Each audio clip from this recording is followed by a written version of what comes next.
Quando volete. Non so, credo che la gente stia ancora bevendo caffè, però... Noi siamo pronti.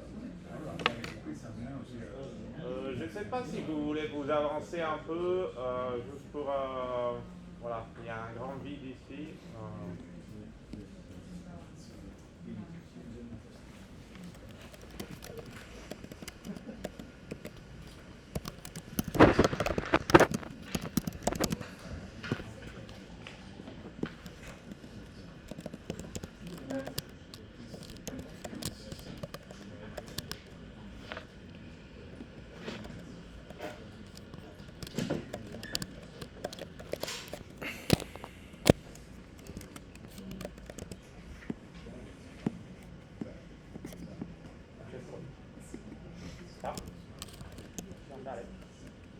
Okay, so welcome again to everybody, and we will start this panel, which is entitled Transformation of Capital, Labor and Technology, and it's a panel that brings together economists, philosophers, and legal theorists to reflect on the ongoing transformation of capitalism through the lenses of labor, subjectivity, and technological change.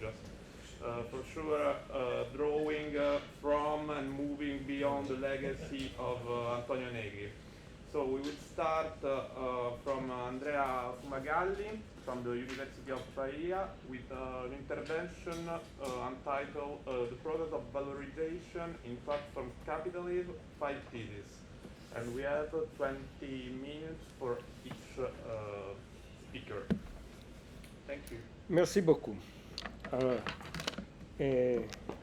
bonne journée à tous. Je fais une introduction en français pour expliquer parce que je ferai mon intervention en anglais. Alors, il y a 15 ans, 20 ans, que j'ai tenu une relation à la Sorbonne ici à Paris sur l'économie monétaire. Il était présent Antonio Negri et après nous sommes allés à dîner ensemble et Negri m'a dit « Ah, très intéressant ton intervention, mais ton français c'est horrible. » Et alors, je préfère parler en anglais. Mon français est encore horrible. Encore horrible. Well, I try. First of all, I have to thank the organization for inviting me here. As it is a very good opportunity to speak and to see a lot of comrades with whom we had a lot of discussion in these last years about the so-called, I called the neo-parallelism approach. And probably my relation will be very much intertwined with the presentation by Carlo Vercelloni this morning, because it's to do with the same topics. It has to do with the process of valorization, with the theory of value, labor value, not labor value, what on. And I'll try to summarize all the analysis of these complex items and topics in 5 points. That's why I called them my paper 5 theses. Of course, because there is not so much time, I'll be little bit provocative, as usual. First thesis is, I read the title and I try to explain better. Platform capitalism is a paradigmatic example of biocognitive capitalisms. That means that the advent of digital platform,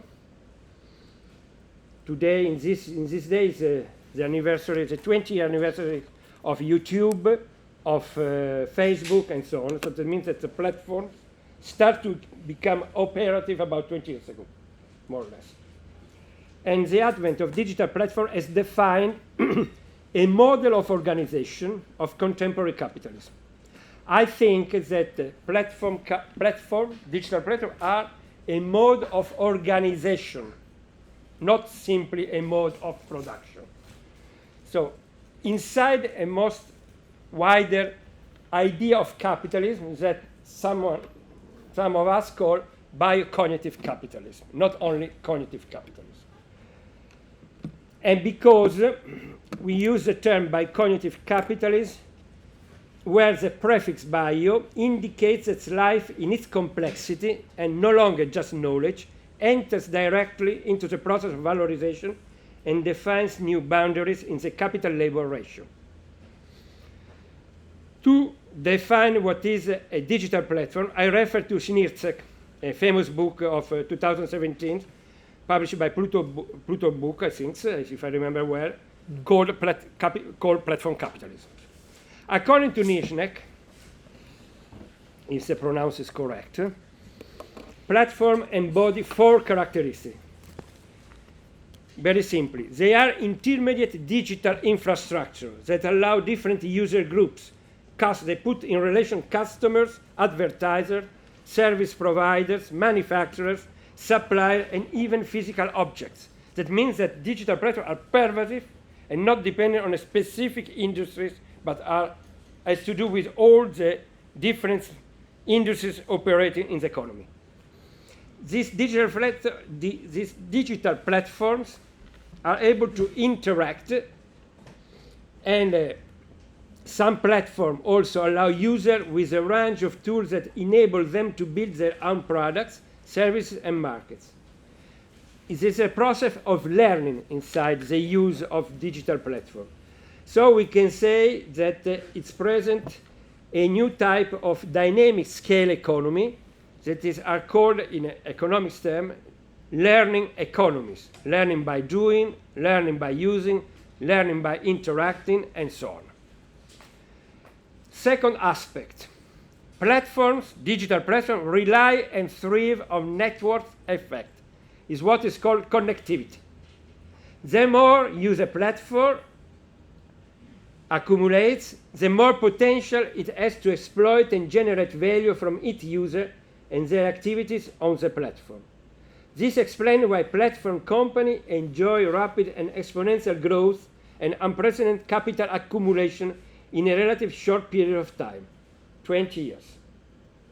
If you think how long was the timing of accumulation for General Motors, there is a very big difference. This kind of specificity has to do with a second type of dynamic scale economies that are called, always in economics terms, network economies. Learning and network economies are the core of the accumulation processes and of productivity gains inside platform capitalism. The third aspect is that digital platforms are able to use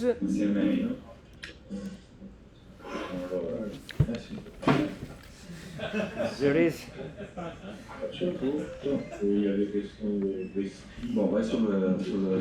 Carlo Vercellone. I think that I want to say that it is a sabotage by Carlo.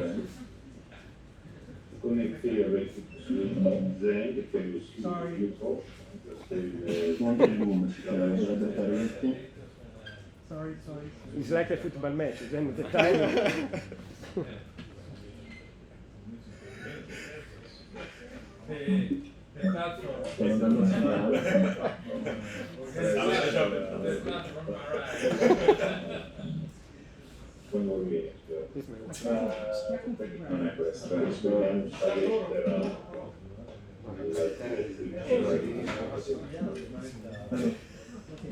Continuano a sabotare. Con le maniere forti. Scusa. That is the right to disconnection. Our digital platform, I was saying, are able to use differentiated form of support and revenue. It's a property that is called cross-subsidization. That implies that platforms are able always to get profit.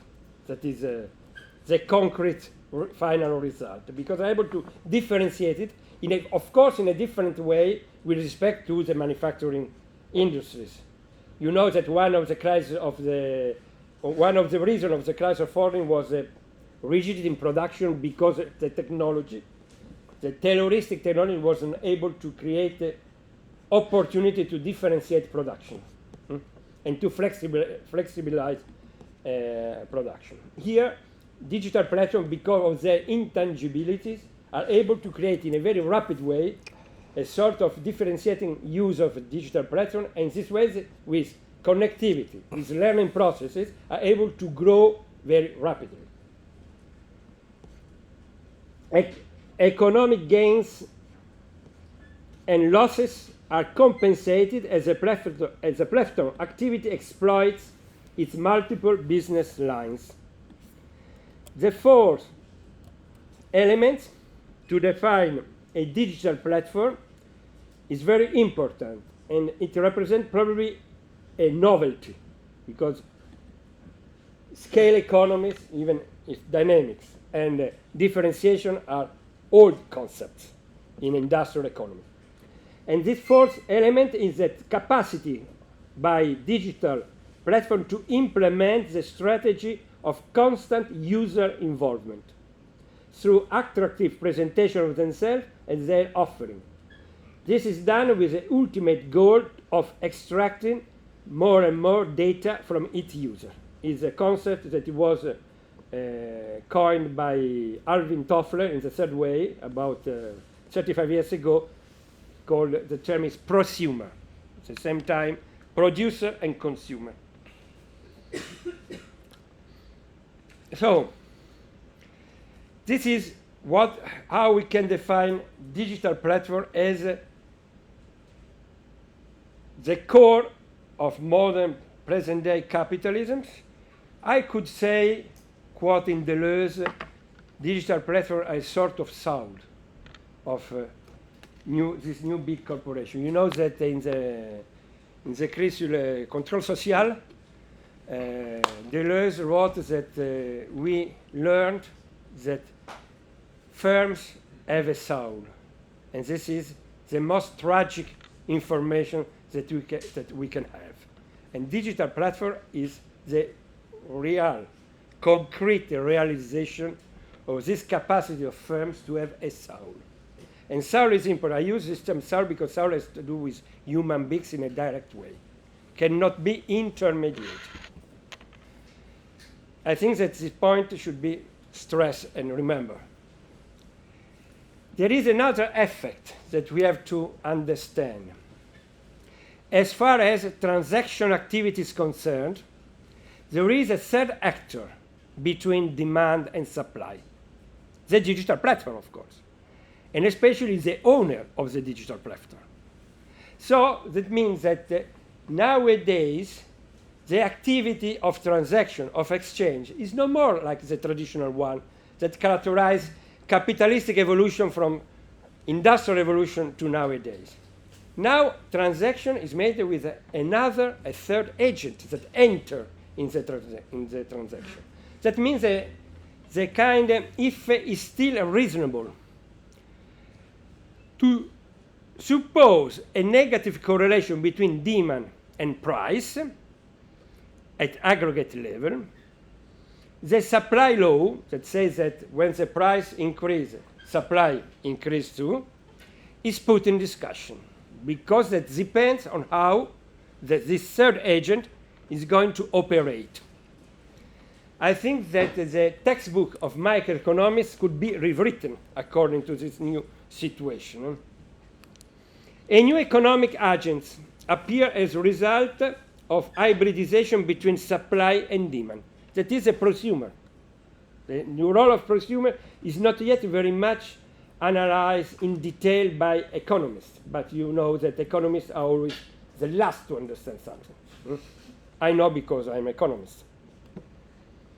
Market hierarchy and the degree of competitiveness is no more dependent by supply condition, for instance, barriers to entry, and market structure, but more and more by the role and the power played by a digital platform. That is another important point. That means that normally we have in mind that when you exchange, there is a sort of parity, of peer-to-peer relationship, because the consumer can decide not to buy or to buy, and the producer decides what to produce. So there is a sort of, even little sort of degree of freedom and choice in order to take part to a transaction. Nowadays, this kind of new type of transaction with inside the digital platform with a third agent implies directly a sort of predetermined hierarchy, like money. Money is a social relationship that implies hierarchy. Now, platform is a sort of new type of exchange that implies hierarchy. And that, of course, with all the consequences and the effects that we can imagine and we can analyze.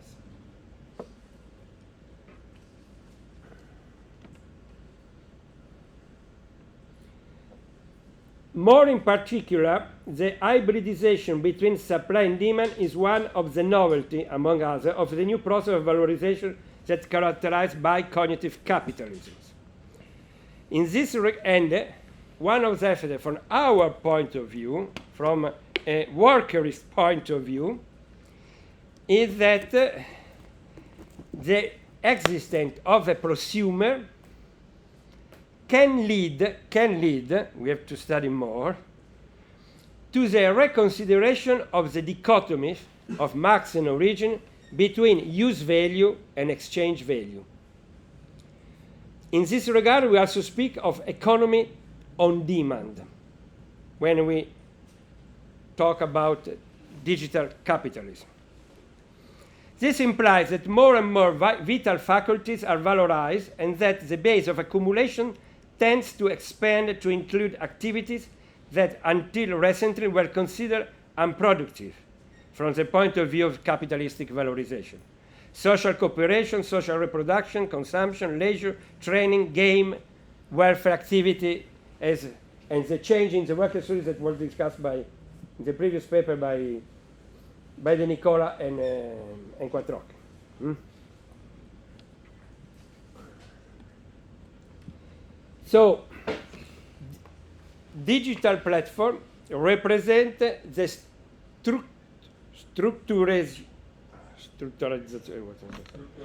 structuration sorry, of a lot of economic and social activities in which life is a relevant part of this economic and social activity. But before the birth of digital platform, this activity was not organized in a precise way. Digital platform is a radical organizational innovation from this point of view.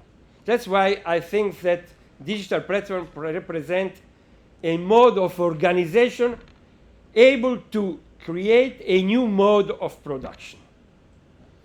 That is the end of every dream. I don't want to be pessimist, I am always optimist, because till before the birth of digital platform, the possibilities that we can use algorithms, digital technologies, new communication technologies in a different way to produce use value, not only exchange value, to create a new form of concrete labor, not only abstract labor, were still possible.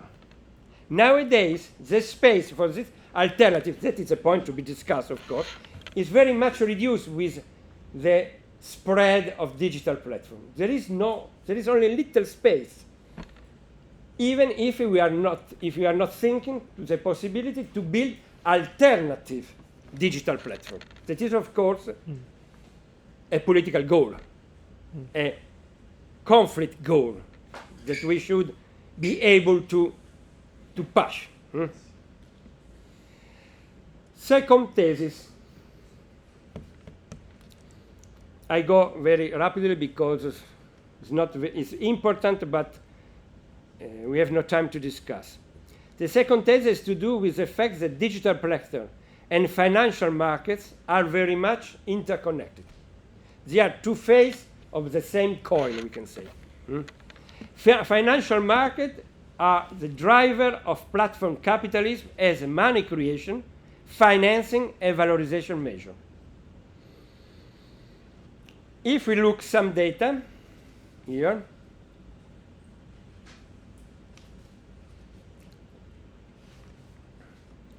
if we make a ranking of the first 5 big corporations with the highest capital share in a stock exchange of Wall Street, for instance, we have a Microsoft with a market capitalization of $3.3 trillion. That means the Italian GNP plus the Spain GNP plus Denmark GNP. Just the market capitalization of one corporation, Microsoft.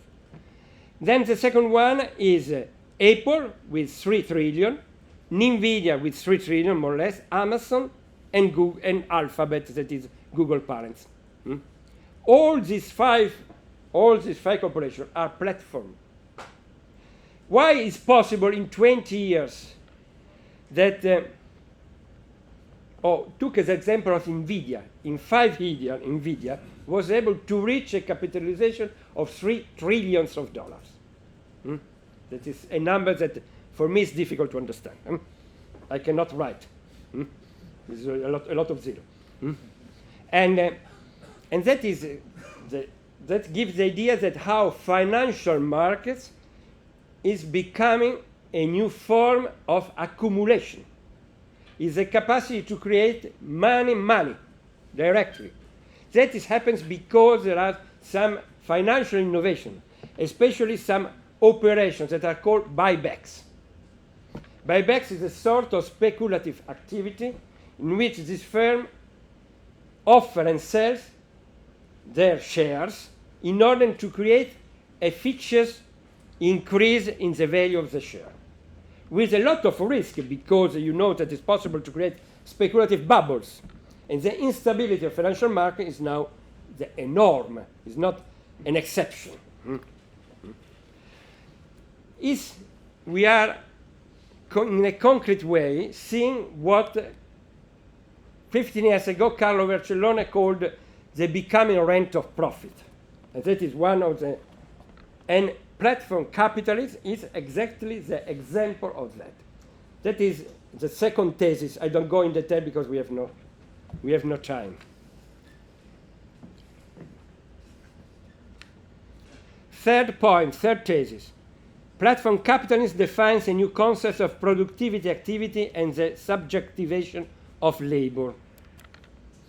In platform capitalism, the biocognitive and relation faculties of the human beings are the basis of the valorization process.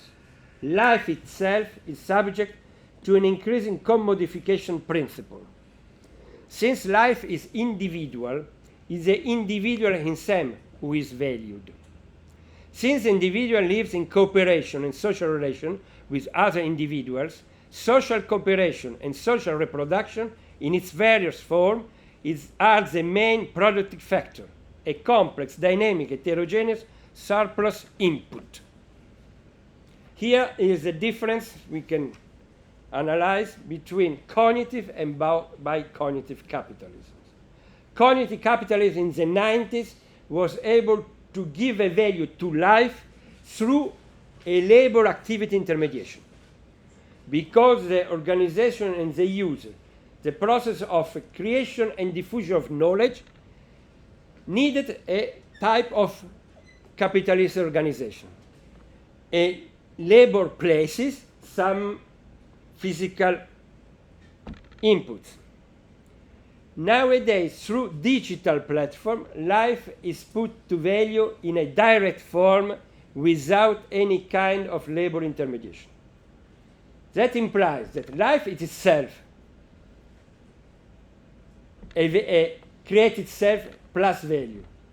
And on the other side, there is a declining road of labor activity. There is a crisis of labor. In biocognitive capitalism organized through digital platform, we can call labor time the time that is considered by common sense productive, and hence is remunerated in a certain way. We don't discuss if it's good remuneration or not.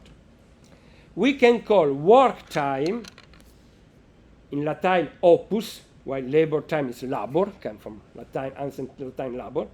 We can call work time opus that time aims to realize what is able to realize one's desires, pleasure, aspiration, and so on. We can call leisure time, in Latin is otium, that time spent in relation activities, social reproduction, play, gaming, communication, friendship, contemplation, and what you can imagine.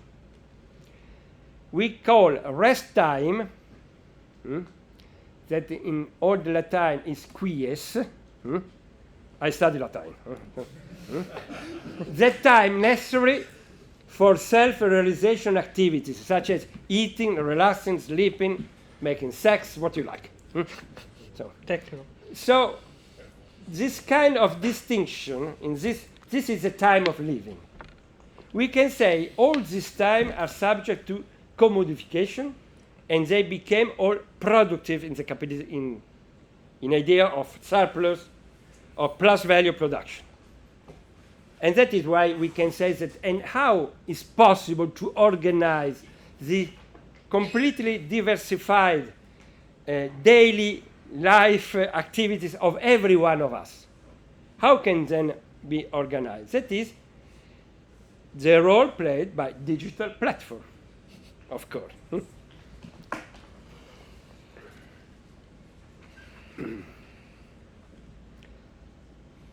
Fourth thesis, I go to the conclusion. Platform capitalism is based on the hybridization of the human and machine elements. The term hybridization is very much used in this talk because we discuss about hybridization, demand and supply, now hybridization of the human and machine elements. That means that the situation is a little bit confused. I don't know if it is excellent, probably not, but in any case we have to better analyze this kind of gray zone that is nowadays open. We can say that we are witnessing the becoming machine of the human and the becoming human of the machine on the opposite side. That implies that between concrete labor and abstract labor there is not a rigid separation. That implies that what we do as human beings in order to satisfy our needs and our dreams, and in doing that we are producing use value nowadays. These use values can be transformed in exchange value without our authorization, without our awareness, we can say. And that is possible.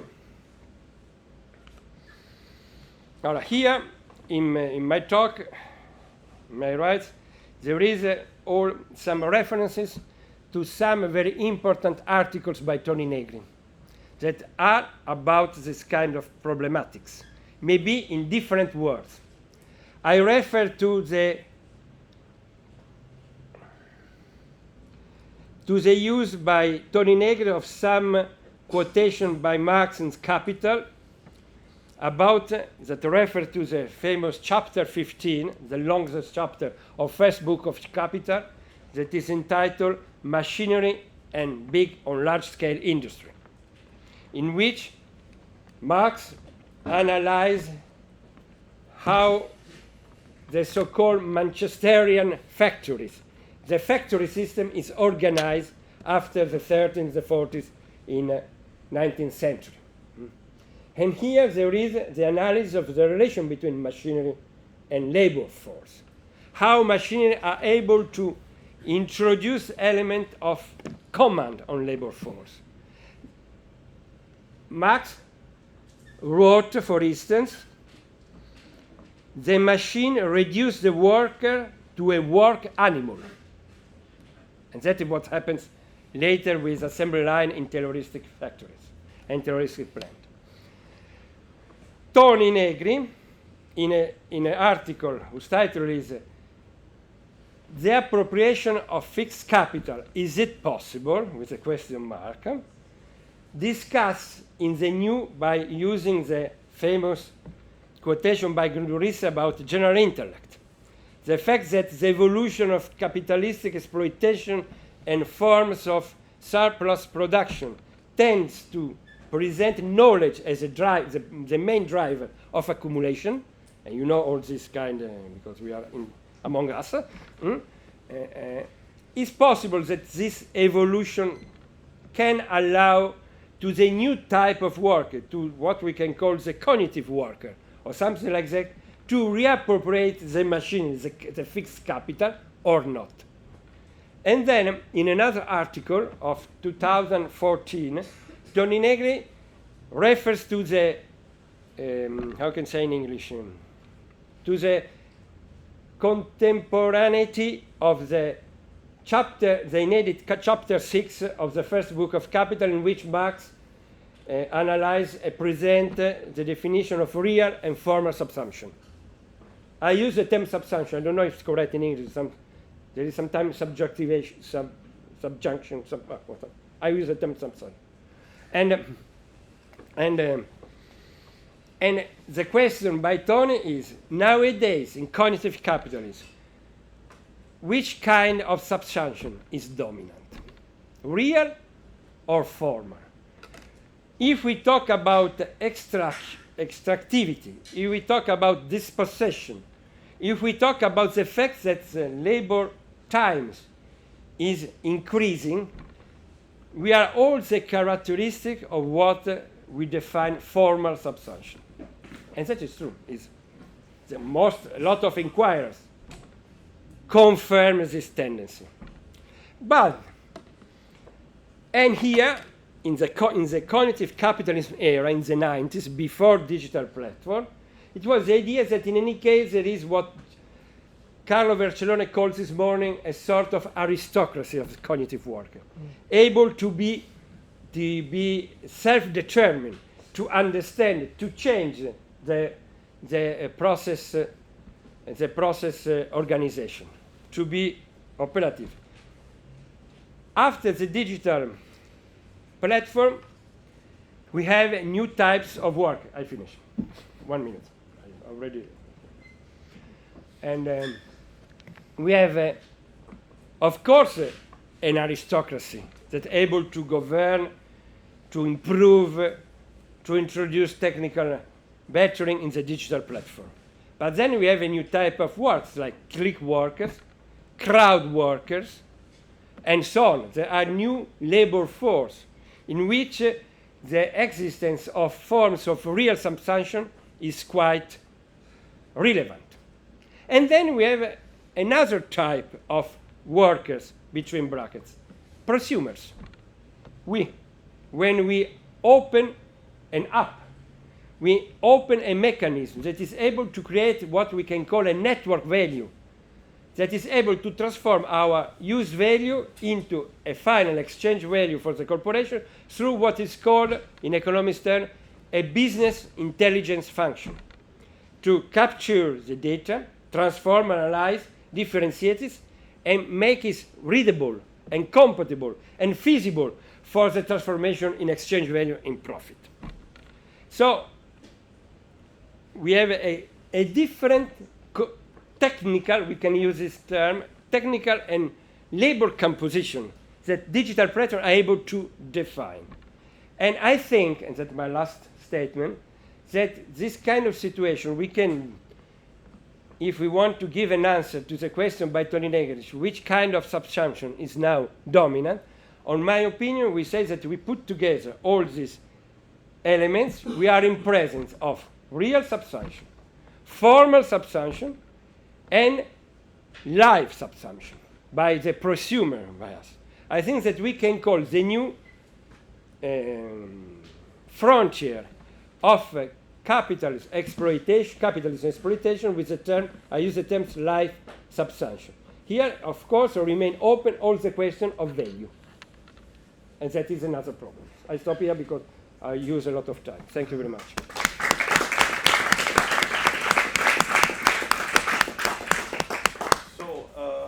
In the other session, the discussion will take place at the end of the session. And I will now hand over to Riccardo Cavallo, that teaches legal philosophy at the University of Catania, for an intervention inspired by the book that marked the beginning of the collaboration between Tony Negri and Michael Hart. The intervention is called,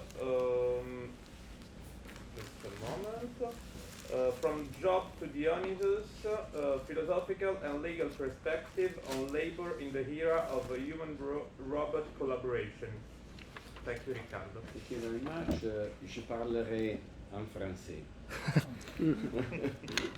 Notre siècle a provoqué une transformation radicale des paradigmes productifs. Le travail humain a été redéfini par l'automatisation, l'intelligence artificielle et la robotique. Dans ces contextes, deux figures symboliques mais opposées émergent. Dionysus, emblème de la créativité et de la production de subjectivités, et Job, représentant de la souffrance et de la peine liée au travail aliéné. Tony Negri et Michael Hart, dans leur ouvrage Le travail de Dionysus, avaient anticipé nombre de tensions qui se manifestent aujourd'hui dans la relation entre l'humain et la machine, en soulignant l'importance croissante du travail immatériel fondé sur l'intelligence, la communication et la coopération sociale.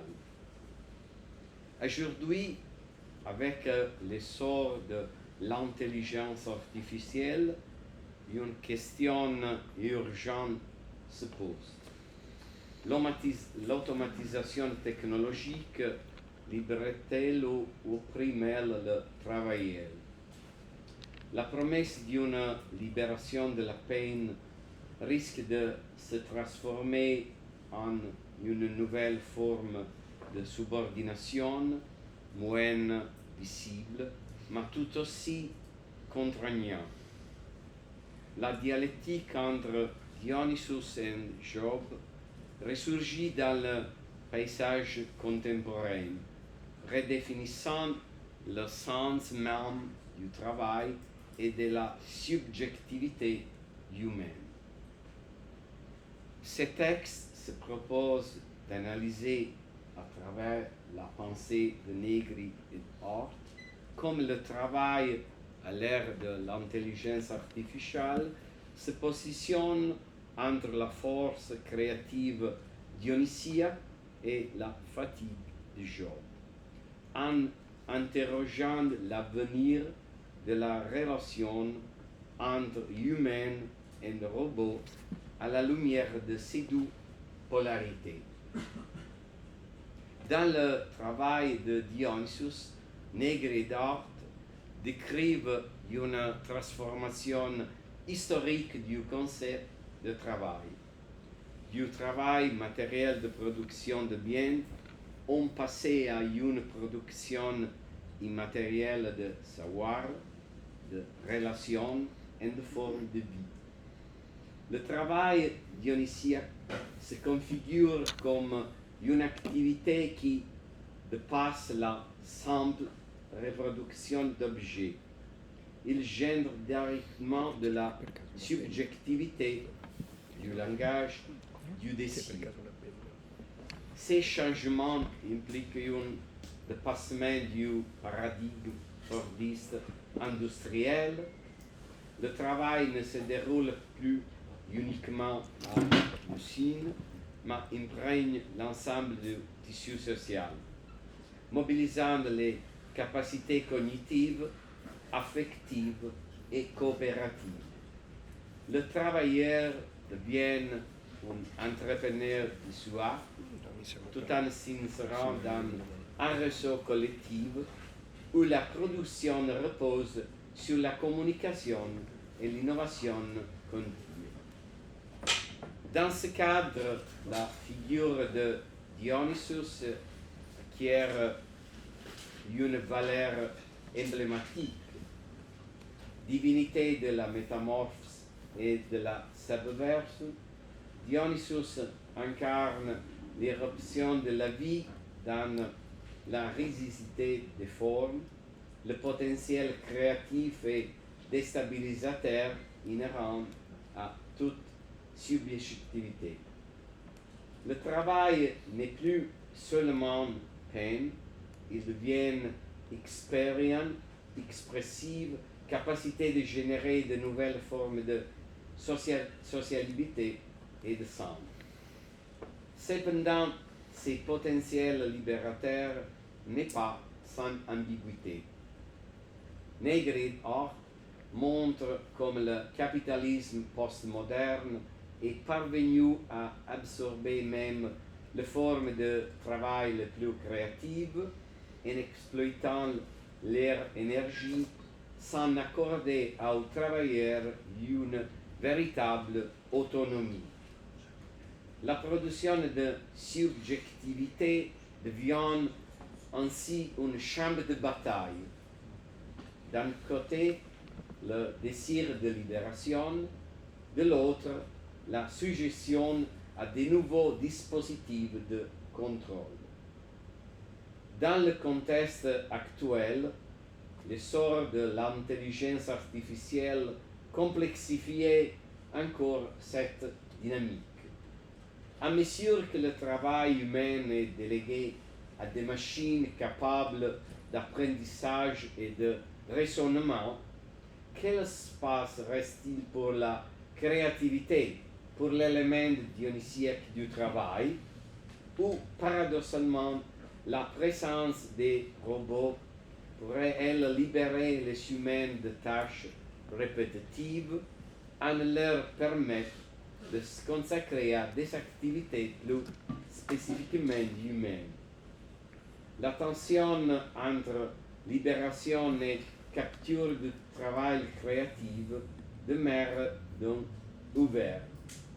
Une question essentielle que la relation entre l'humain et l'intelligence artificielle réactualisée en profondeur. Si Dionysus incarne le travail comme créativité et production de vie, Job en représente le pôle opposé. Le travail comme souffrance muette, comme obéissance aveugle à un ordre impénétrable. La figure biblique de Job, patient et soumis, face à des épreuves insensées, devient une métaphore puissante de la condition d'aliénation qui caractérisait encore de vastes pans du monde contemporain du travail. Bien que Negri et Hart insistent principalement sur le potentiel émancipateur du travail matériel, il reconnaît également que le risque d'une nouvelle aliénation n'est pas disparu. Il s'est transformé. La domination n'est plus exercée uniquement par la coercition physique, mais à travers des mécanismes qui capturent les passions, les désirs, les capacités cognitives. En ce sens, la fatigue de Job ne se limite pas au travail matériel, elle s'entend aux formes les plus avancées de la production immatérielle. L'intelligence artificielle et l'automatisation accentuent cette tension. Si d'un côté, elles promettent de libérer l'être humain du travail répétitif, de l'autre, elles introduisent de nouvelles formes de précarisation, de surveillance et de dévalorisation du travail humain. La compétition avec les machines impose de rythmes et de normes de plus en plus inhumaines, suscitant un sentiment d'inadéquation, d'angoisse et d'aliénation qui rappelle la condition de job. Un travailleur qui, malgré sa diligence, ne reçoit ni reconnaissance ni sang. Dans le capitalisme cognitif, le travailleur doit investir sa subjectivité à chaque instant, tout étant exposé au risque que cette subjectivité même soit expropriée, fragmentée, refiée. L'intelligence artificielle, loin d'être un outil neutre, agit comme un amplificateur des dynamiques de domination. À travers les algorithmes d'évaluation des performances, la surveillance numérique et la prise de décisions automatisées, elle transforme la coopération sociale en une nouvelle chaîne de montage invisible. La fatigue du job à l'ère de l'intelligence artificielle n'est plus seulement physique, elle est émotionnelle, cognitive, existentielle.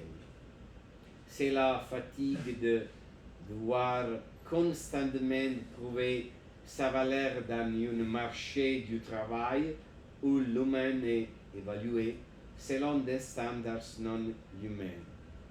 C'est la fatigue de devoir se produire soi-même comme travailleur désidérable pour un système qui exige flexibilité, innovation et résilience, sans offrir en retour ni stabilité, ni reconnaissance, ni sens. Dans ce cadre, la relation entre humain et robot ne peut être réduite à une simple substitution ou complémentarité technique. Elle constitue un enjeu profondément politique et anthropologique. Elle interroge notre conception du travail, de la valeur, de la subjectivité et enfin du sein de notre existence collective. L'introduction généralisée de l'intelligence artificielle et de la robotique dans la sphère productive a profondément redéfini la configuration du travail humain. Loin de se limiter à la substitution de tâches manuelles, la technologie intelligente intervient désormais dans le domaine cognitif, managérial et même créatif, remettant en question la distinction même entre capacité humaine et artificielle. Negri d'Art, il y a plus de 30 ans, avait déjà identifié une tendance fondamentale. Le travail contemporain devient de plus en plus coopératif, diffus, enraciné dans le tissu social. L'avènement de robots et de l'intelligence artificielle a accéléré cette transformation, mais l'a dirigée dans des directions ambivalentes. D'un côté, les machines peuvent soulager les humains de tâches épuisantes ou répétitives, ouvrant un espace à la dimension dionysique du travail, créativité, innovation, relationnalité. De l'autre, l'intégration entre humain et robot risque de favoriser une nouvelle forme de discipline invisible où l'autonomie promise se traduit par une exposition accrue au contrôle et à la concurrence. La relation humain-robot ne doit pas être comprise comme une simple substitution. Il s'agit plutôt d'un processus d'hybridation croissant, d'une symbiose technique et cognitive qui redéfinit la nature même du travail. On assiste à l'émergence d'équipes mixtes où humains et agents artificiels collaborent, mais aussi à une standardisation progressive des comportements humains selon des modèles algorithmes. Les travailleurs doivent s'adapter au timbre, au langage et aux logiques de machine en intériorisant des modes opératoires que régissent la spontanéité et réduisent l'inventivité. Dans ces contextes, un paradoxe apparaît. La promesse dionysiaque de libération par l'automatisation s'inverse en une fatigue de job, d'adaptation constante à des systèmes qui imposent des rythmes, évaluant la performance, déterminant récompenses et sanctions par des mécanismes opaques. L'intelligence artificielle, initialement conçue pour élargir la liberté humaine, risque de réduire l'autonomie subjective à une simple fonction exécutive au sein de machines anonymes. De plus, la délocalisation mondiale du travail permise par la technologie excède les inégalités. La polarisation entre les travailleurs hautement qualifiés et ceux marginalisés s'accentue. Ceux qui savent travailler avec les machines gagnent en valeur. Ceux qui échouent ou ne peuvent le faire sont exclus ou dévalorisés. La dimension coopérative du travail risque ainsi de se fragmenter en nouvelles hiérarchies, rendant d'autant plus urgente une réflexion critique sur les modalités d'intégration entre intelligence humaine et artificielle.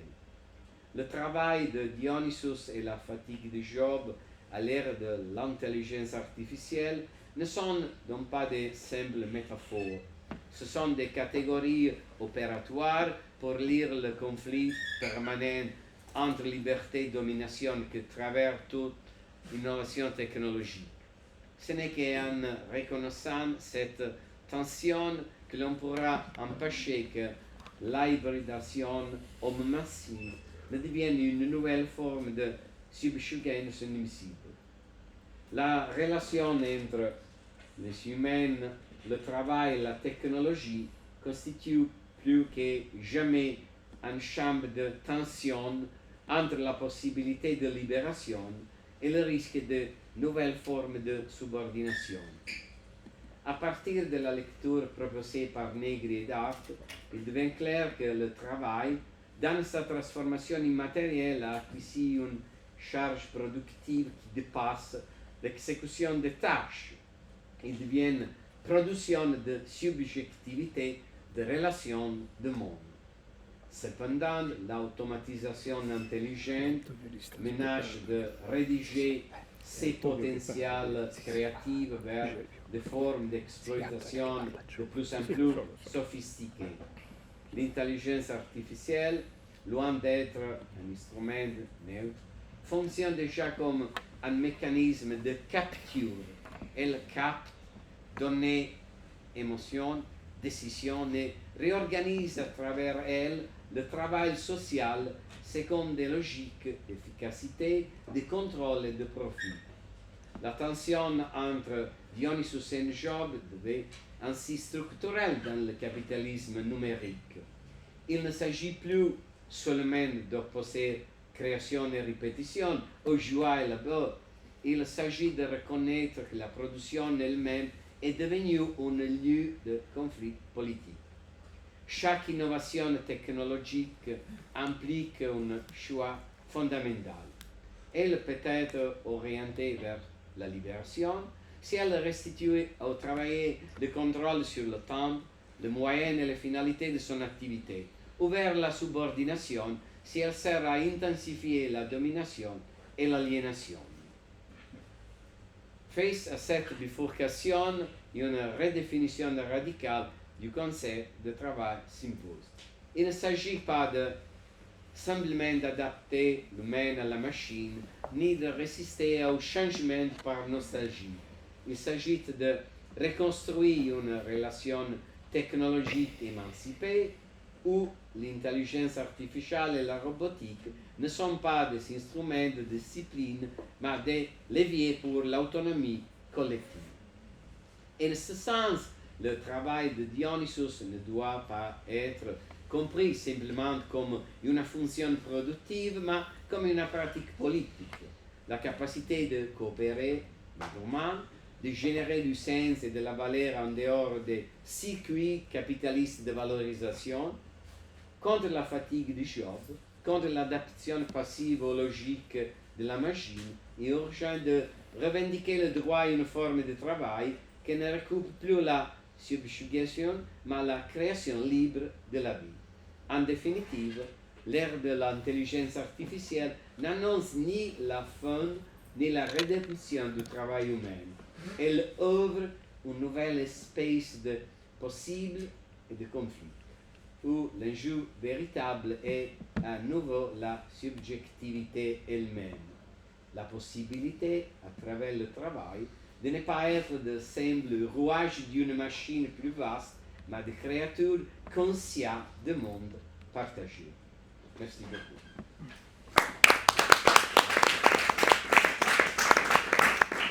Thank you so much, Riccardo. Also to have keep an eye on the time.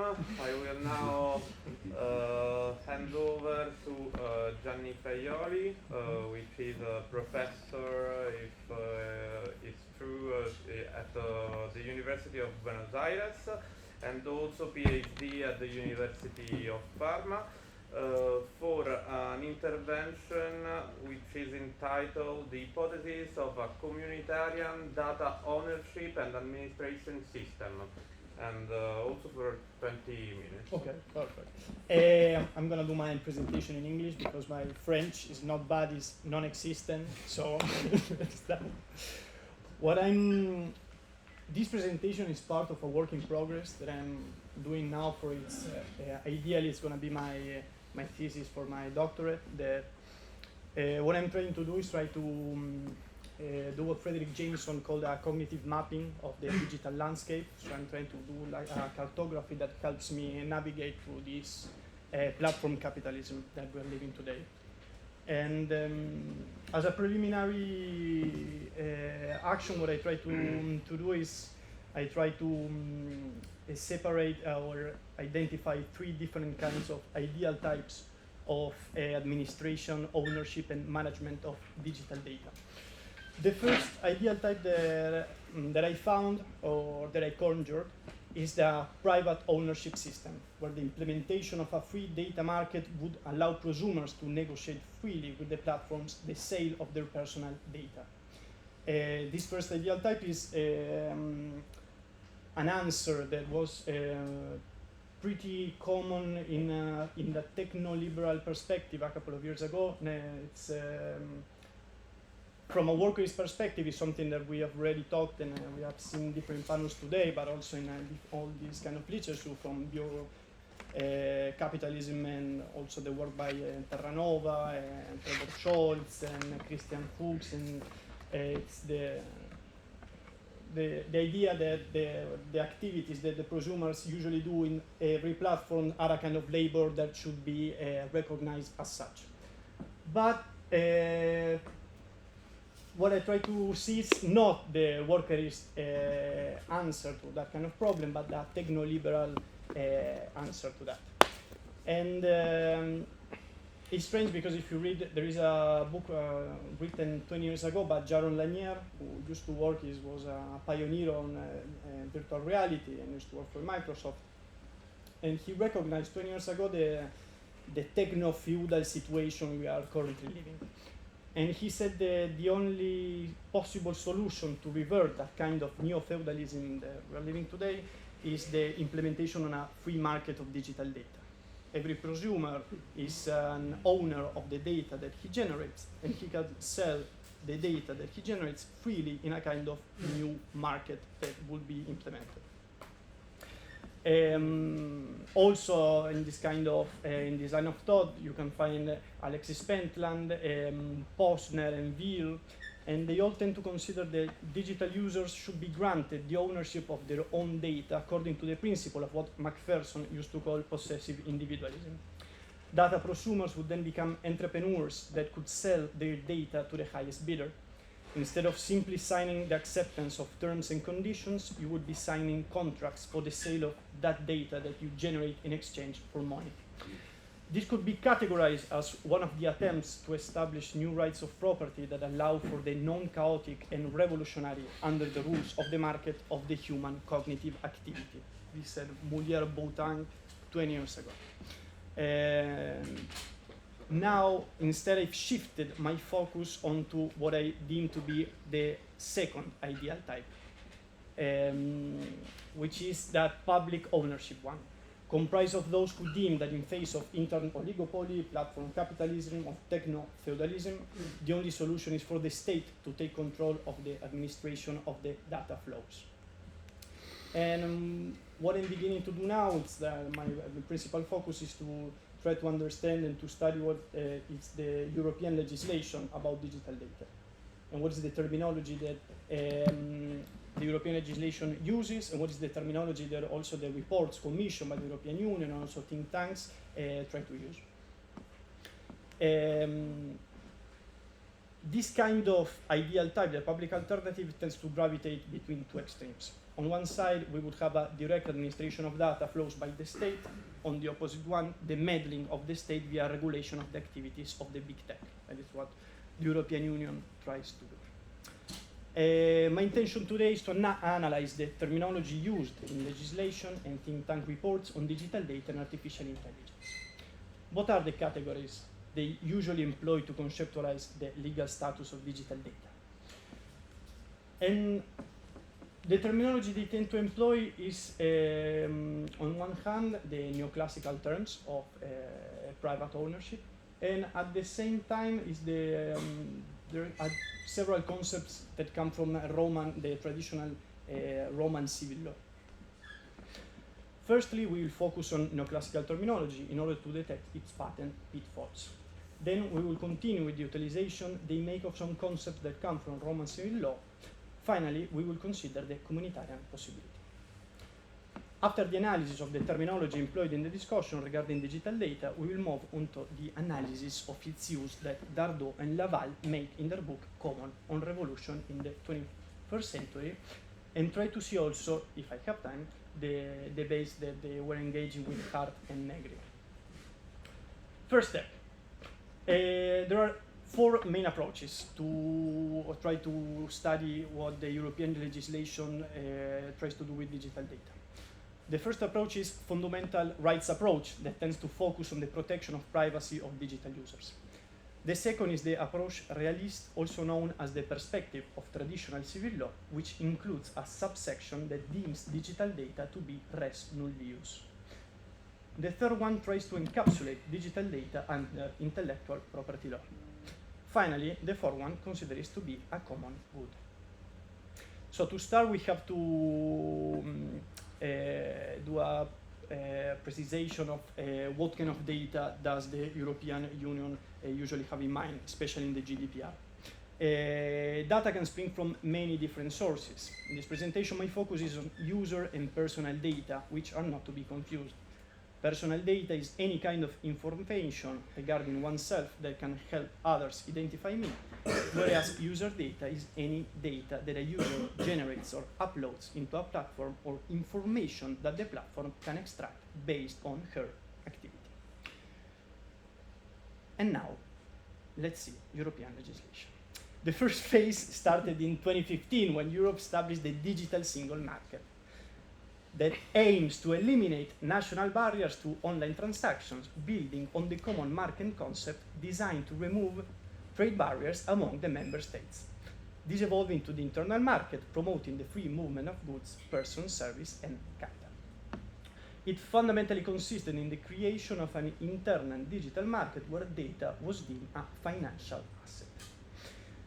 In the first ideal type that we talked before, the implementation of a free market of digital data, the end game was to implement a free digital market where prosumers became owners and sellers of the digital data they created. Now we face a conceptualization of data not as labor but as capital. To call data kind of capital isn't metaphorical, it's literal. In economics, capital is a produced good, as opposed to a natural resources that is necessary for the production of another good or service. Data capital is the recorded information necessary to produce a good or a service. This is from a report from Oracle and MIT Technology that was commissioned by the European Union, and which directly says that data should be, and it is, a form of capital and not a form of labor. At the same time, Europe has tried to combat big tech's data surveillance, or what Zuboff would call surveillance capitalism, by passing a series of laws that try to protect the data rights of its citizens. In 2018, with the implementation of the General Data Protection Regulation, the GDPR, the EU intended to simultaneously balance the free flow of data in the digital single market while protecting the personal data of their citizens. In order to do so, they gave the Europeans more control over it and tried to limit the way big tech companies were processing and spreading digital data.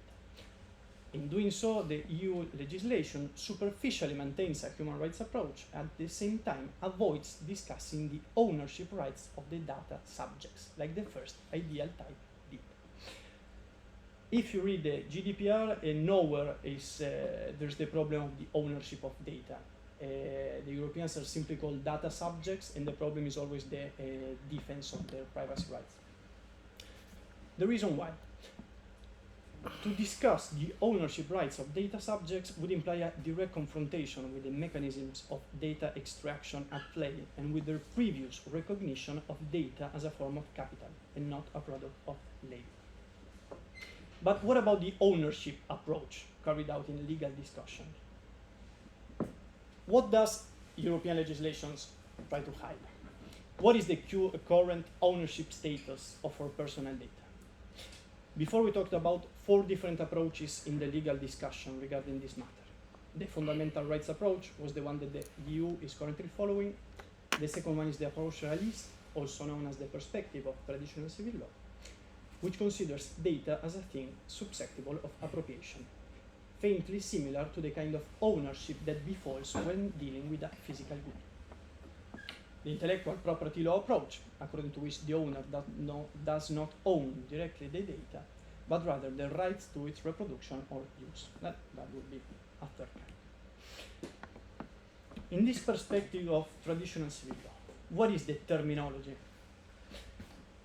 And I came to the temporary conclusion that there are 2 major traditions: legal terms from ancient civil law, ancient Roman civil law, and economic terms from neoclassical tradition. If we seek inspiration from neoclassical tradition, we have this. This approach relies heavily on some kind of patent categorization of goods. According to neoclassical economics, goods can either be private or public. If we go to Powell Samuelson's, he distinguishes between private consumption goods, which can be parceled out among different individuals, and collective consumption goods, which can be enjoyed by everyone and where each individual consumption does not diminish the capacity of enjoyment by others. Later on, Samuelson indicated that private goods are those that anyone can purchase at market price, as opposed to now baptized public goods, consumed collectively and require government expenditure. Private goods arrival and exclusive. Musgrave introduced the term principle of exclusion to try to underscore the capacity that the owner has to restrain the rest from us from using or accessing it. Following the adage, apocryphally assigned to Robert Nozick, what's mine is mine, and it's up to me to do what I want with what's mine.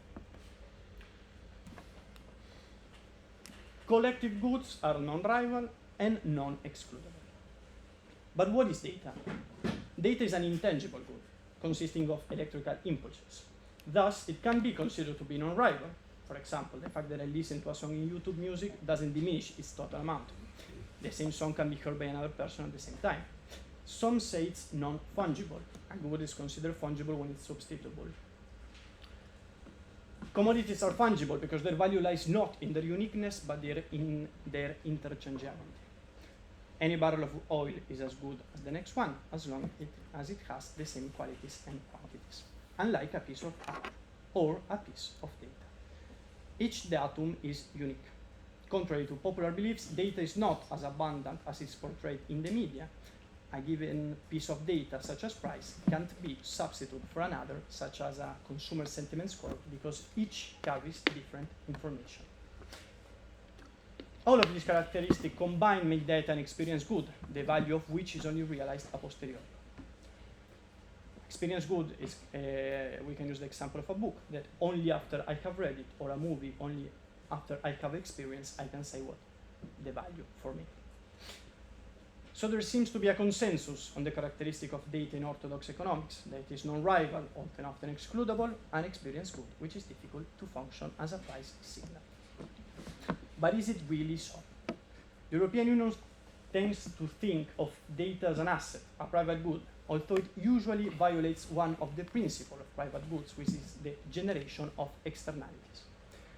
20 years ago, Mulier-Butang already made it clear that the major problem market exchange faces in cognitive capitalism is the increasing role played by externalities. According to neoclassical economics, the existence of externalities implies that market exchange for that in general will not deliver the maximum social welfare, something that Kenneth Arrow also pointed out. According to Negri and Hart, capital thus captures and expropriates value through biopolitical exploitation that is produced in some sense externally to it. It is no coincidence that as biopolitical production is becoming hegemonic, economists more frequently use the notion of externalities to understand the increase and decrease of value. In the case of digital data, the European Union is engaged in balancing two types of externalities. The negative externality of the loss of privacy of the individuals, the positive externality of the economic value of data that depends on its aggregation with other data. The more data a dataset has, the more economic value it gains. What about the intellectual property rights approach? Kenneth Arrow considered that for the optimal allocation of information, the competitive market would simply not do. This is because of its inherent characteristics, such as its indivisibility, the uncertainty of the process of the production of knowledge, in which it's almost impossible to anticipate the outputs and therefore be insured against the risk involved, along with the fact that because of its intangible nature, the cost of transmitting information is practically zero. All of this makes it necessary for the government or some NGOs to step up and be in charge of financing research and innovation. The problem remains that if information should be available free of charge, what would be the incentive for investing in research? And generally, it is supported by creating property rights. But this inevitably results in an underutilization of information. All of this is Kenneth Arrow.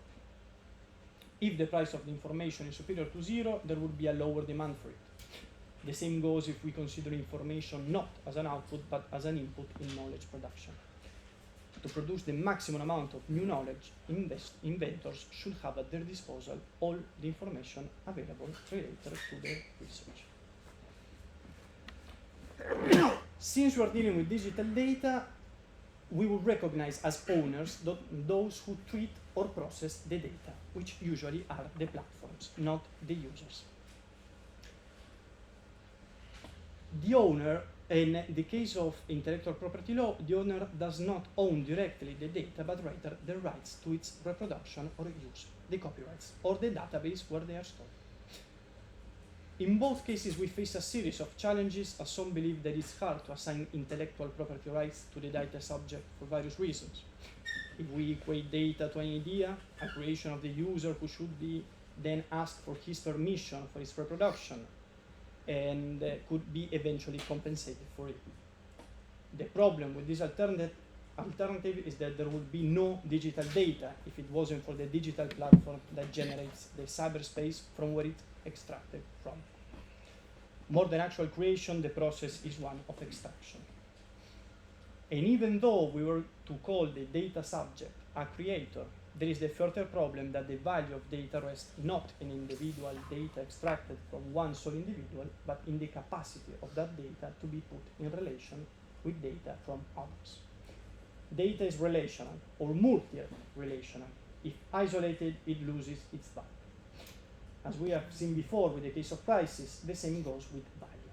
In both cases, there is a problem with measurability inherent to immaterial production. According to Matteo Pasquinelli and Andrea Fumagalli, we should be talking about a new type of value, a combination of use value and exchange value that they call network value. This value describes the network of social relations, which is to be measured by the algorithm, the new unit of measurement, and it's a form of surplus value of the cognitive and the bios. Hence, the centrality that Fumagalli assigns in the life cycle of big data to the operations of organization and integration. For this same reason, it is hard to assign any type of property rights, not just the intellectual kind. Secondly, from an economic approach, to collect, store, and process data is an expensive endeavor. In the context of a digital single market, the European Union fosters the marketability of data, understood as a contemporary form of a financial asset. According to the legal principle of acquisition by specification, if a creator produced a new tangible thing out of one or more components, she acquires its ownership. If we take the data of each subject to be a component of a much larger database, whose creation necessitated a substantial investment, under copyright law, the owner of such database is the owner of all the data inside of it.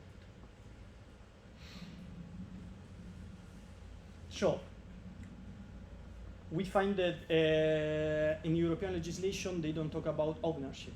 If they try to talk about what's the properties of data, they go to neoclassical terms. If we go to neoclassical terms, we face a series of contradictions. Is it a private good, a public good? Is it a financial asset? European Union tries to balance it's a strategy with two different components. They try to protect the privacy of digital users, but at the same time, they try to foster an internal digital market where data is deemed to be a financial asset. But there is also a different kind of terminology that they tend to use. They tend to think of data as res nullius. The latter was a Roman law principle that dictated that unoccupied land was common property until it was put to some kind of use, preferably agriculture. Let's take, for example, the report Owning My Own Personal Data, another report commissioned by the European Union. According to them, data is currently owned by no one. It's res nullius. The term was introduced in the 3rd century by Marciano, a Roman jurist who wanted to set apart those things produced by nature and include them in a new category of their own. These natural products in turn were further subdivided into subclasses, res communis and res nullius. Res communis consist of elements such as water and air that, because of their ontology, are non-exclusive and owned by everyone. Res nullius is composed by things that are not yet owned by anyone, like wild animals, but can be appropriated by those who first seized, following the rule of the first possession. This is from Dardot and Laval. Dardot and Laval, when they talk about res nullius, and it's really interesting because they take the reconstruction that L.A. Mason Wood does. And she reminds us that the principle of res nullius that is right now utilized to speak of the digital data we prosumers freely create has been historically used to legitimize European colonialism. The first to champion a reversion of it as a justification for what could otherwise be deemed simple as theft was Grotius, considered the father of modern theories of natural law by many. To justify the colonial endeavors of the Dutch East India Company, he concocted a twofold argument.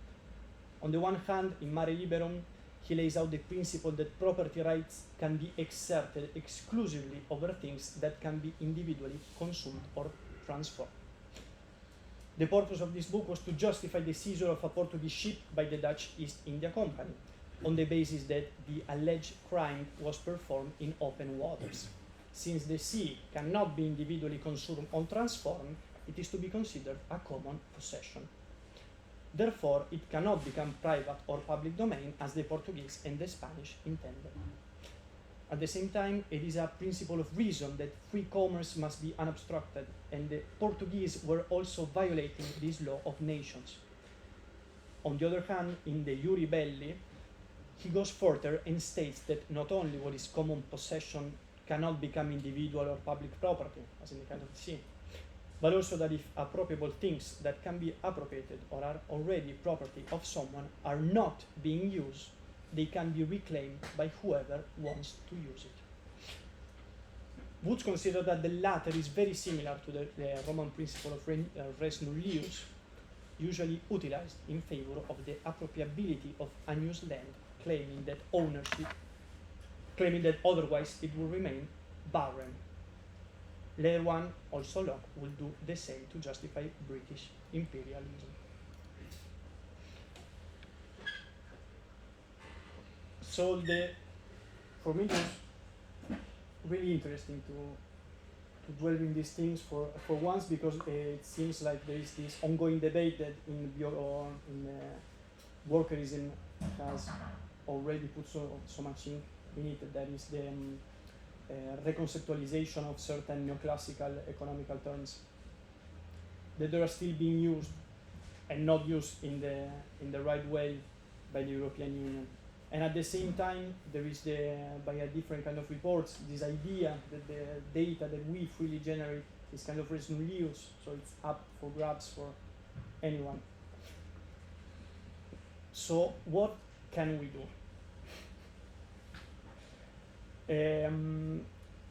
The reason why I decided to give this lengthy reconstruction of Grotius' argument as reconstructed by Wood is not only because of the former's use of an argument that reprises the Roman principle of res nullius, but also because, as the author indicates, Grotius was trying to justify a theft carried out by a private company without a state authorization. Isn't there a parallel between this course of action and that of digital platforms? Isn't it ironic that both Grotius and the think tanks of our times resort to the same line of reasoning? Consider, for example, what this report says about data. From a data production perspective, activities are like lands waiting to be discovered. Whoever gets there first and holds them gets their resources, in this case, their data riches. Or utilities installing smart meters, brokerages creating mobile advisory apps, travel sites recording all the offers visitors don't click on. All of these are colonizing new data lands. This is actually written in the reports. They use this kind of terminology. They use data, they use land, they use colonization as kind of to foster European Union's investment in the digital data markets. But Dardot and Laval make a valid observation that can be applicable to digital data. When going back to the origins of the term res nullius, the authors point out via the work of Jan Thomas that the term res must not be taken as Latin for a physical thing. In Roman law, res was the term used to indicate the subject of a dispute, not the object per se. If this is the case, every time we read the term res in reference to digital data, we must interpret it as the vulgar use of the Latin term, an attempt to reify something by ascribing to it some essential characteristics. This practice follows the same methodology that neoclassical economics do when dividing things in different categories that supposedly fit them because of their ontological characteristics. To declare digital data as res nullius is as arbitrary as to declare some piece of land as a private good, alleging some kind of fundamental isomorphism. As a matter of fact, to say that something is open source doesn't necessarily is a positive thing. Nowadays, the iOS developed by Google, Android, is widely used precisely because it's open source, even though it was originally developed by a private company which deliberately chose to render it open because it knew that it would be more profitable. The idea of res nullius also conjures up the image of a neutral thing laying around. This kind of imagery is propelled by the profusion of terms like data extraction, collection, even the term mining, which refers back to practice of plundering resources from Earth. In this work, they reveal that the origin of private law in ancient Rome is a derivative one. Roman lawmakers needed to separate some good from all others. These goods were the one destined to the gods or the city, therefore inappropriable. They didn't belong to the city either, because they were meant to be exclusively for public use, a public sphere separated from the city properties and from the concept of property altogether. They were considered res nullius in bonis, not to be confused with the aforementioned res nullius. The latter is of no one until someone takes possession of it. The former, on the other hand, is non-disposable, inappropriable, and inalienable. But there is a catch. According to Roman law, the determination of which goods would be considered res nullius in bonis was in charge of a restricted group of Roman jurists. But what if we repurpose this concept, but instead of leaving it in the hands of a handful of people, we make it the result of a collective practice? What if we part ways with the current approaches and try to think of digital data as also a common good? Thank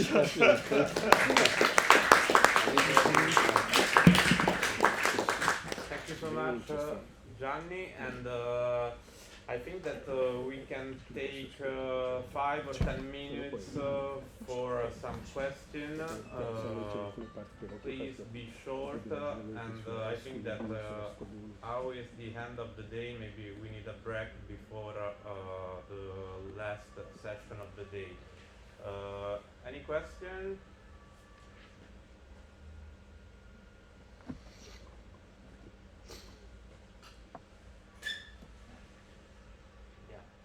Emmanuel. Thank you very much for to you all. Maybe a question for Gianni, because I work on a similar topic, which is biobanking and biological resources, and there is the same problem. I think it is maybe more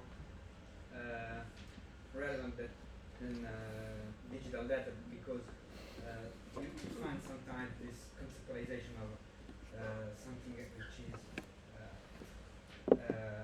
which is not ownable by anyone, because it comes from the body, which is sacred in some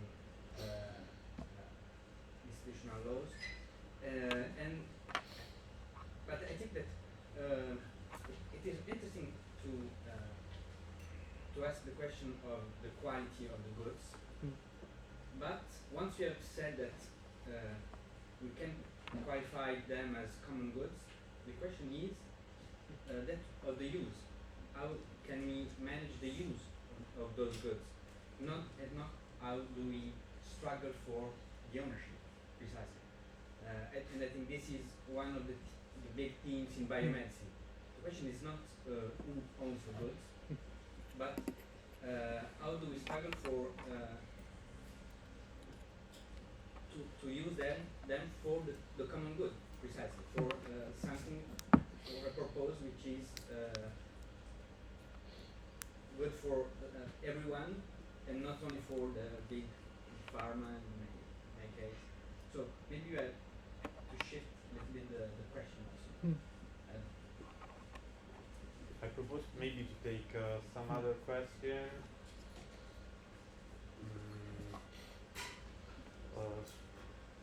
Peut-être pour moi, j'ai 2 questions. La première en français pour Riccardo, la deuxième pour Andrea en anglais. Mais du coup, j'ai beaucoup pensé, quand tu parlais de l'intelligence artificielle, à la discussion qui, pendant longtemps, a été faite un peu entre Marx et Proudhon sur la machine industrielle.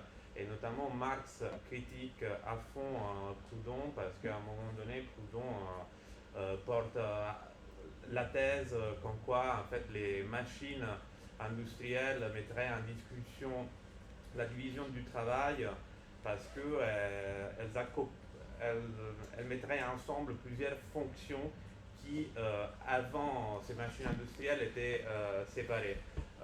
Marx critique Proudhon en disant que tout simplement la machine industrielle, elle est une continuation de la division du travail qui existait dans la manufacture.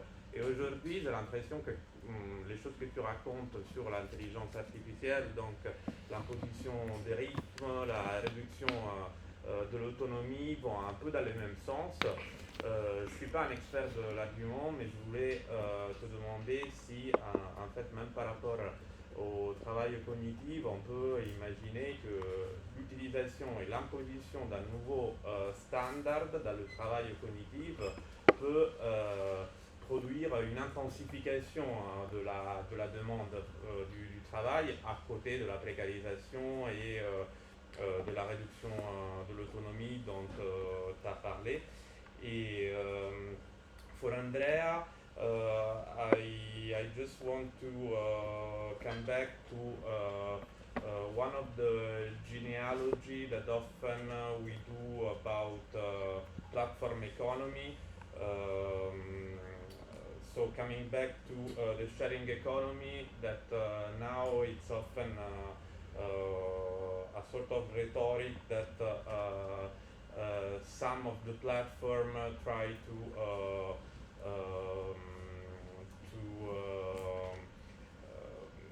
put in front of their project, but it's just a rhetoric. Because we have seen a progressive transformation of all the experience of the sharing economy by a process of concentration and industrialization of the network. So my question is, after many years, I spent some time by studying platform. Is not anymore my topic, but about what's happened about the platform cooperativism, which is the state of the art of all this kind of project that try to fight the network effect, but with not so much success, I think, and so.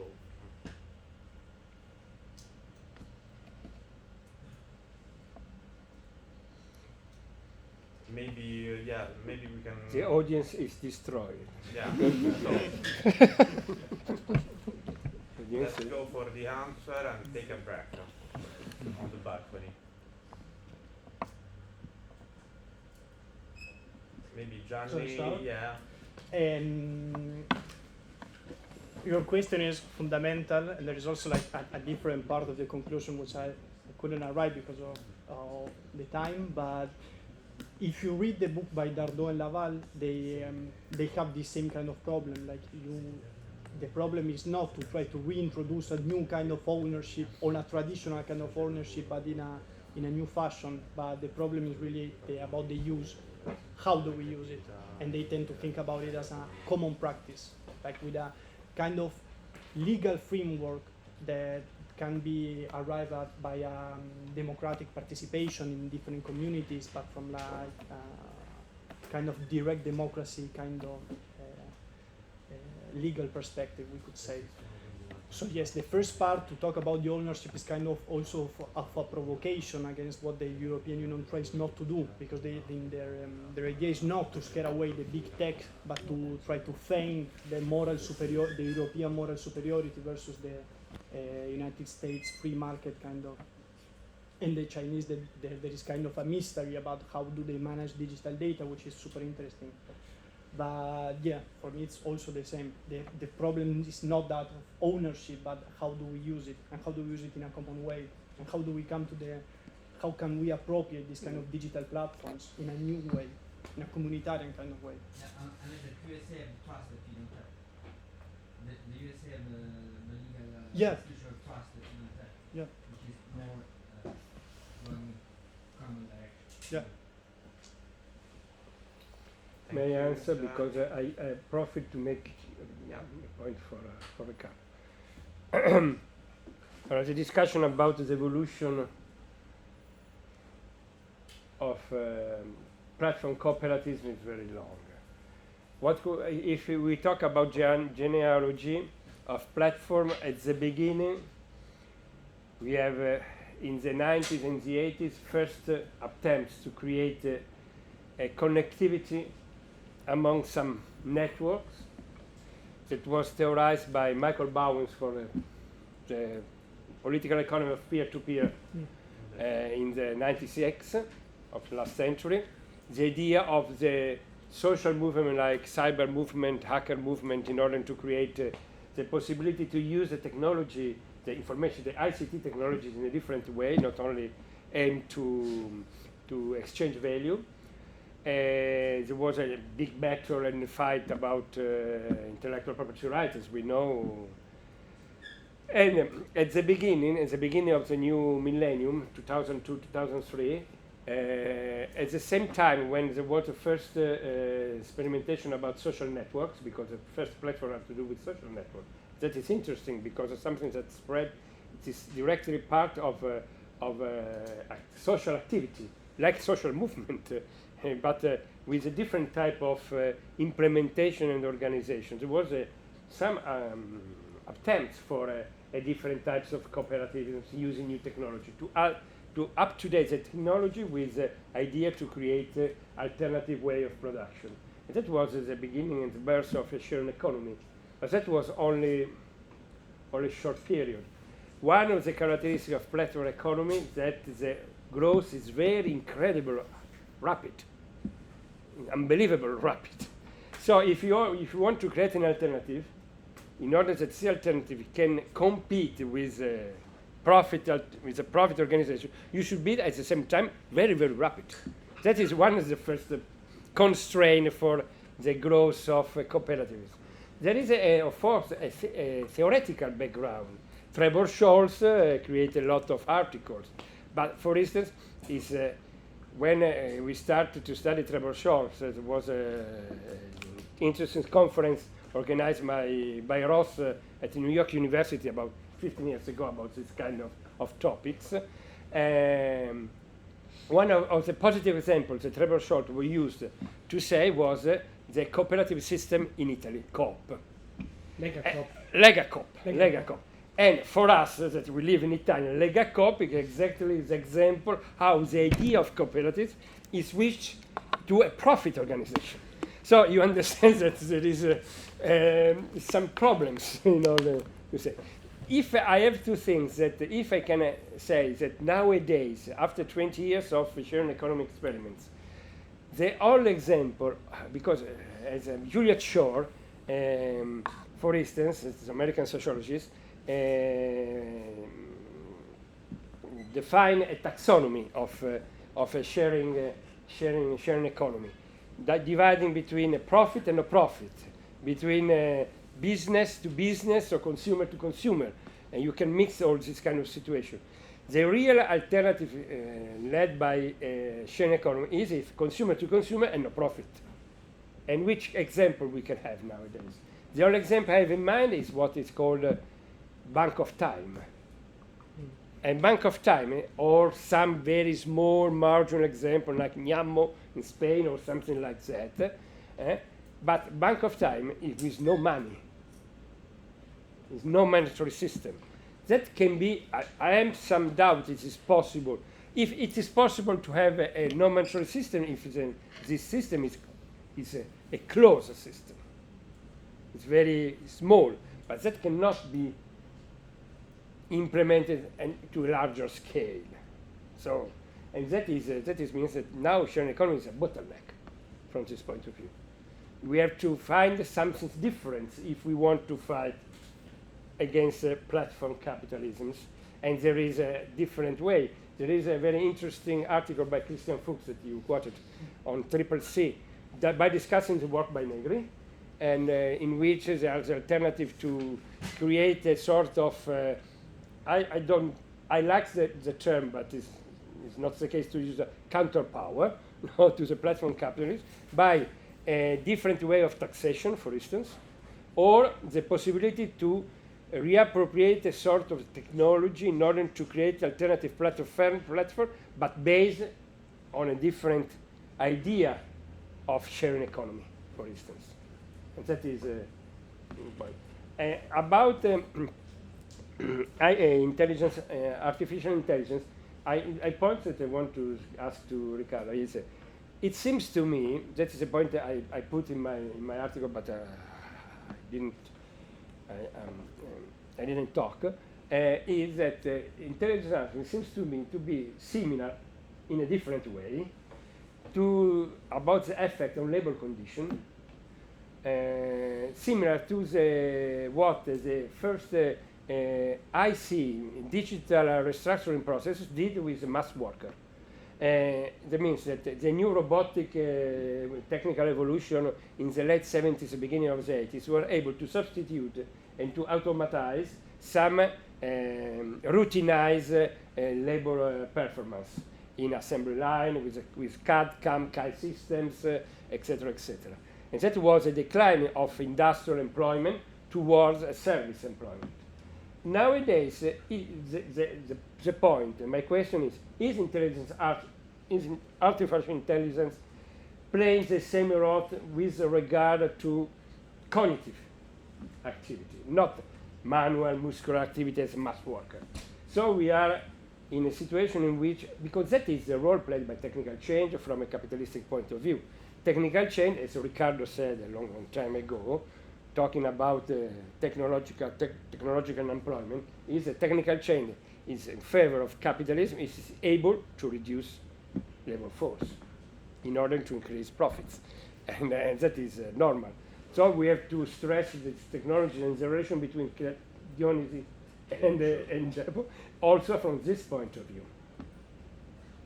Et très rapidement, je pense que la relation entre l'humain, le travail et la machine, j'ai dit, pour moi, est une chambre de tension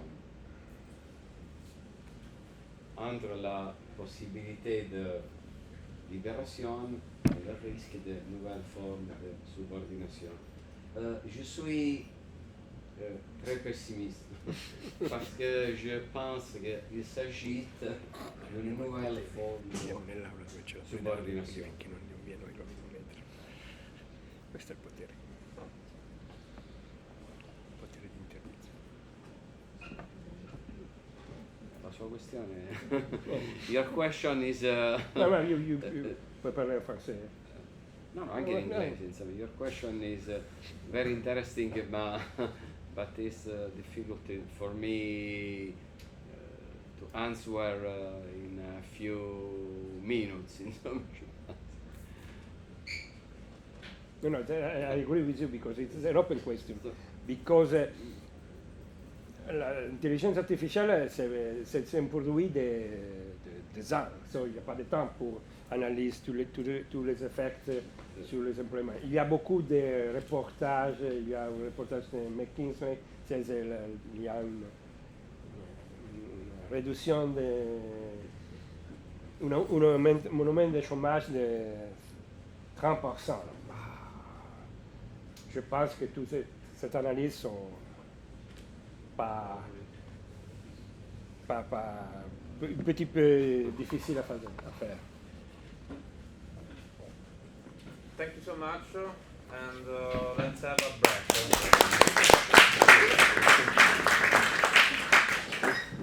On va faire une petite pause et après il y a l'intervention de François Borde. Ça sera une intervention en ligne de transition vers la disciplinaire avec Sandro Mezzadra et Veronica Gago. Donc on installe tout le nécessaire pour pouvoir assurer la connexion de François Borde et on recommence bientôt. Onestamente. No, figurati. Senti, io ti mando. Ti mando una mail. Dai. Fuori uno, ma tocca a te. Serve ancora? Cioè, prendi, no, mi serve più. Perché Adesso avevo io sono appena sempre qui, mi è connesso. scivolata dentro. Sì, prima. Ce l'hai ancora, ma è Non riesco più a persa.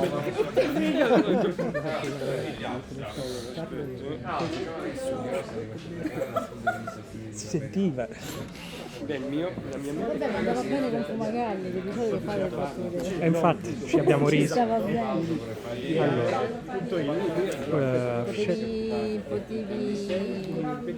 Potevi fare una battuta del tipo, come vedete il capitalismo cognitivo su Carlo ancora vinto, perché non so se è Zoom.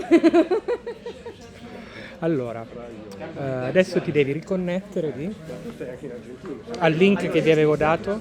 Adesso sto facendo il link.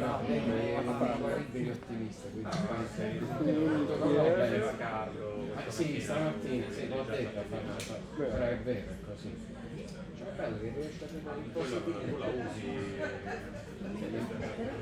Guarda, ti dico la verità, Metto prova. però Sì, perché io non ho avuto il tempo di fare quello che hai detto tu, poi hai fatto un intervento che è molto complementare a tutta la questione del valore d'uso e il valore d'uso. Che ho fatto quell'articolo su quel libro che è una teoria del valore d'uso. Quello di Daniele Gambetti. Sì, esatto. Sì. Ho iniziato a studiare il data mining e Java. Quindi tu sei pari a io ti nomino amministratrice, non è animateur. Il est déjà connecté. Sì, Ok. però perché esca da te il suono, no? Sì. Poi me lo devi ridare dopo, prima di Ok, allora cliccarlo. sguidami. Quindi adesso tu qua Quest'ultimo articolo, quello che era come un preprint su Google Scholar. tu invece ti sei avventurato su un terreno scivoloso dal punto di vista giuridico. Poi ma c'è pure lei insegna storia del diritto, quindi Due latinisti qui, adesso io È vero, anch'io uso il termine arresto in un libro. Vabbè, mi puoi ripetere, mi fai la presentazione? beni comuni, Mi fai la presentazione? l'ho studiato in tempi non sospetti. È andata la cosa. non si può affrontare questo tema con le armi del diritto romano. No, vabbè, ma è giustamente, non ho voluto fare, perché ho dovuto mettere in difficoltà, Quando è stato lì ha fatto, no, lei, ma non mi ha fatto lei storia del diritto. quindi sono diventati quattro. Scava più a fondo. Come si chiama quel film? Non te lo ricordo. È stata il platform Capitalism Socially Sustainable. Ah sì, quello lì. Sì. Sì, ma quello non c'è la rivista. vabbè, ma io cercando per quanto possibile Me l'ha di... chiesta la rivista di sociologia di come approcciare.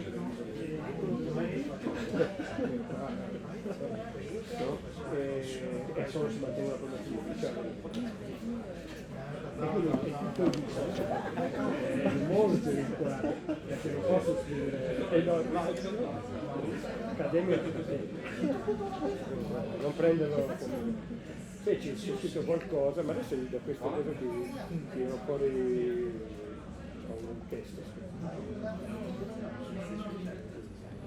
che non è ancora finito, poi quando ho terminato te lo forse è stato il mio, devo ancora finire,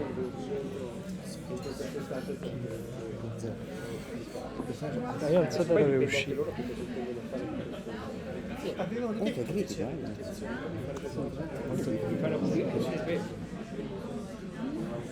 Andrea, io stavo dicendo, perché dopo averti letto ti ho visto in azione. Il caricabatteria. È stato un piacere. Posso riprendere il caricabatteria? No, esco poi, faccio un po' Il a désactiver activer le micro, mais on l'attend pas. Mais c'est pas ma faute. Ça c'est Allora, la sua è molto bella, la sua è molto devo dire molto rigorosa. E va bene, noi all'inizio per studiare di più. Anche io ho cercato di studiare, mi sono messo a leggere Teubner, cercando di capire il diritto del comune. Lascia Ma perdere. poi mi sono perso, non capisco un Cioè Teubner è l'allievo di Luma, quindi è ancora più complicato. Non è facile. No, perché c'era stato con Tommy, era stato organizzato un seminario come quello con Pio. Ah, eh sì. Io ho il diritto del comune, è uscito un libretto della collana di Ovunque. Chignolo è la scuola di Duce, Padovani, allora si occupano insomma. Cosa si è occupato? Però lui fa filosofia. È vero, è vero. Sono scolastico, non si chiama Va bene, ci vediamo dopo.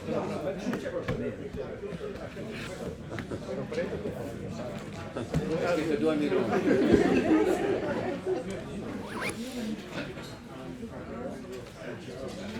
Ma per Dio adesso Quanto pare. e quando vai? Sì, ma mi sa che salta corda. Ecco, adesso provassi a parlare. Non vai nell'intervento, quindi.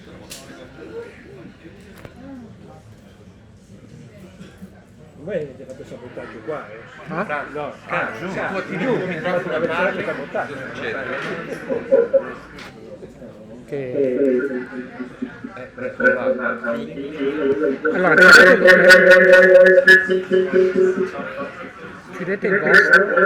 chiudete il vostro e proviamo a fare da qua. Ho chiuso il microfono. L'hai chiuso? Sì, prova a dirgli di parlare da qui. Non va. Tuo microfono. Adesso lo apro o lo chiudo? Apri. Ah?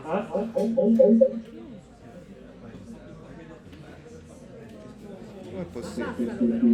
Abbassa il volume prima. Ma se abbasso il volume... No, no, si sente lo stesso. No, non tutto. Lascialo bassino, riprova. Ah? Allora, ragazzi, l'unica cosa è che ci si disconnette da qua. E se fai come nelle sale, fai con quella, tanto quella si sente. E eliminiamo questo. E lui parla e si sente qua. Fai come nella sala giù. Aspetta, Prova. Aspettate, proviamo questo. Però... Non so se però perché se sentiamo te non sentiamo lui? Non ho idea. Vogliamo provare a farlo parlare un attimo per vedere?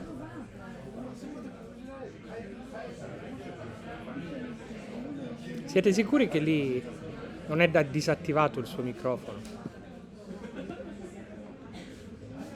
Ragazzi, se no io esco. Scusate, se io esco, Prova. Tu esci perché tanto... se esco, siete voi gli amministratori. Anche tu. No, ma se ci sono io, lui non si vede, capito? Il problema è proiettarlo. Ah, adesso è proiettato, sì. Ah. Allora, prova ad uscire tu. Comunque questo poteva venire, sta a 40 minuti da